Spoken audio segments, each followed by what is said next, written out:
আসসালামু আলাইকুম। আমার এই ছোট্ট ব্লগ ভিডিও থেকে আপনাদেরকে স্বাগত জানাই। আশা রাখি ভালোই আছেন। যথারীতি অনুরোধ করছি ভিডিওতে একটি লাইক দিবেন প্লিজ।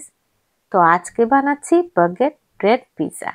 তো এতে দিয়েছি শসা, টমেটো, পিকল গার্কিন।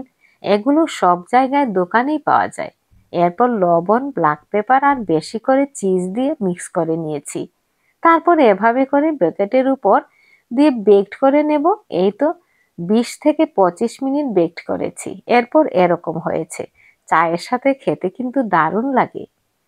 তো চাটা খাওয়ার পর আজও কিচেনের জন্য কিনেছিলাম, অনেক আগে শেয়ার করিনি। তো আজ দেখিয়ে দেব আর সাথে সাথে অর্গানাইজ করে রেখে দেব। এগুলো আমি আমাদের লোকাল শপ আইকিয়া থেকে এনেছিলাম। দেখতেও সুন্দর, স্পেসও সেভিং হয়। উপরে এভাবে হ্যাঙ্গিং করে রাখা যায়। আমি প্রতিদিন যা দরকার হয়, সুগার, চা পাতা, কফি এগুলো রাখছি। একেবারে কুকারের পাশেই হাতের কাছে রাখলে ব্যবহারের জন্য এটাই সুবিধা। সব কিছুতেই আমরা ইজি ওয়ে করতে চাই, শুধু আরাম আর আরাম, এই আর কি। জীবনটাকে সহজ করতে করতে আরো কত যে করতে চাই তা আল্লাহই জানেন। কি বলেন তো?